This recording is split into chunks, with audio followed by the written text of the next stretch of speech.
Hello বন্ধুরা, সবাইকে অনেক অনেক স্বাগত জানিয়ে আমি অপর্ণা আজকের ভিডিওটি শুরু করছি। আজকে একটি জনপ্রিয় হাউস প্ল্যান্ট, যেটা ইনডোর প্ল্যান্ট, স্নেক প্ল্যান্ট, এটা সম্বন্ধে আজকে এটা কিভাবে প্রপোগেশন করবেন আর এর কি যত্ন নেবেন সেটাই আজকে আপনাদের সঙ্গে শেয়ার করব।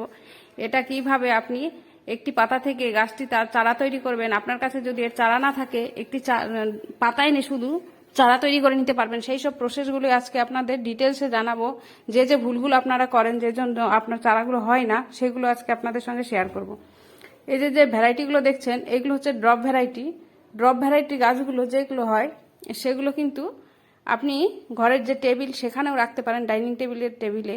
আর এই গাছগুলো হচ্ছে ডাইনিং টেবিল কিংবা পড়ার টেবিল, যেখানে সামান্য একটু লাইট আসে এমন জায়গায় কিন্তু আপনি রাখতে পারেন। গাছটি দেখতেও সুন্দর লাগে। আর একটি ছোট সিরামিকের পটে লাগিয়ে আপনি কিন্তু রাখতে পারেন। আর প্লাস্টিকের পটেও আপনি একটু রং করে লাগিয়ে কিন্তু এগুলো রাখা যায় ঘরের মধ্যে। আর ঘরের মধ্যে রাখলে কিন্তু আপনার এগুলো দিন রাত 24 ঘন্টায় অক্সিজেন সরবরাহ করে, যে কারণে এই গাছগুলো কিন্তু ঘরের মধ্যে রাখে সবাই। আর এই গাছগুলোর যত্ন এবার বলি। এই গাছের কোনো রকম কোনো যত্নের দরকার হয় না। জলও আপনার প্রতিদিন দিতে হয় না, জল একদমই কম লাগে। আপনার যদি ঘরের মধ্যে থাকে তাহলে আপনি 15 দিনে একবার জল দিলে এই গাছটি কিন্তু হবে। আর খাবার আপনি বছরে একবার এক মুঠো, যে কোনো এক মুঠো খাবার, গোবর সার কিংবা ভার্মি কম্পোস্ট কিংবা কিচেন ওয়েস্ট কম্পোস্ট এক মুঠো দিয়ে রাখবেন, ব্যাস। আর কিছু কিন্তু এই গাছের কোনো চাহিদা নেই। আপনার রোজ রোজ কোনো খাবার দিতে হবে না। আপনার বাড়িতে যদি রোদ না আসে তবুও কিন্তু এই গাছগুলো হয়। হালকা লাইট জানলা দিয়ে সবারই কিন্তু ঘরে ঢোকে, যে আলোটা ঢোকে ওতেই এই গাছগুলো হয়ে যায়। আর আপনার বাড়িতে যদি রোদ্দুর না থাকে, আপনি গাছ লাগাবেন কোথায় না, মানে আপনি ঠিক করতে পারছেন না, তখন কিন্তু আপনারা এই সমস্ত গাছগুলো লাগাতে পারেন। এবার আসি আমি, এই যে ভ্যারাইটিটি দেখছেন, এটি কিন্তু পাতা আমি অনেকবার লাগিয়েছি। এর পাতা থেকে কিন্তু আমার কাছে এখনও চারা তৈরি হয়নি। এর সাইডে যে চারাগুলো তৈরি হয় সেই দিয়ে কিন্তু চারাটা আমার আজ পর্যন্ত হয়েছে। এবার যে ভেরিগেটেড যে ভ্যারাইটিটা দেখালাম সেটা, আর এটা হচ্ছে দেশি ভ্যারাইটি। এটা কিন্তু আপনি এইটুকু একটি পাতা থেকেও চারা তৈরি হয়, সেগুলো আপনাদের আপডেট অবশ্যই দেখাবো।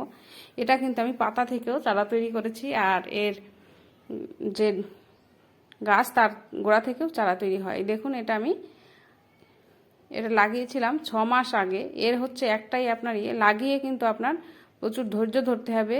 আপনার ভুলেই যেতে হবে যে আপনি কোনো গাছ লাগিয়েছেন, তাহলেই কিন্তু এই গাছগুলো হবে। আপনি রোজ রোজ চেক করলে কিন্তু আপনার, মানে ধৈর্য কম রাখলে কিন্তু এই গাছগুলো সহজে হয় না। এই গাছগুলো হতে একটু টাইম লাগে। এই দেখুন, একটি গাছ পাতা লাগিয়েছিলাম, এই কবে লাগিয়েছি আমার নিজেরও মনে নেই, 6 মাসের বেশি হয়ে গেছে।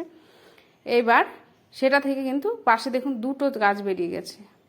এর একটা পাতা থেকে একটাই গাছ হবে তার কোনো মানে নেই, দুটোও গাছ হয়, কখনো তিনটেও হয়, আবার একটাও হয়। আর একটা জিনিস আপনাদের দেখাচ্ছি, যে ভেরিগেটেড যে পাতাগুলো, যে লং ভ্যারাইটিগুলো, যে লম্বা ভ্যারাইটিগুলো, তার একটি পাতা আমি বসিয়ে রেখেছিলাম। দেখুন, আমার ছাড়াতে উঠাতে গিয়ে ছেড়ে গেল।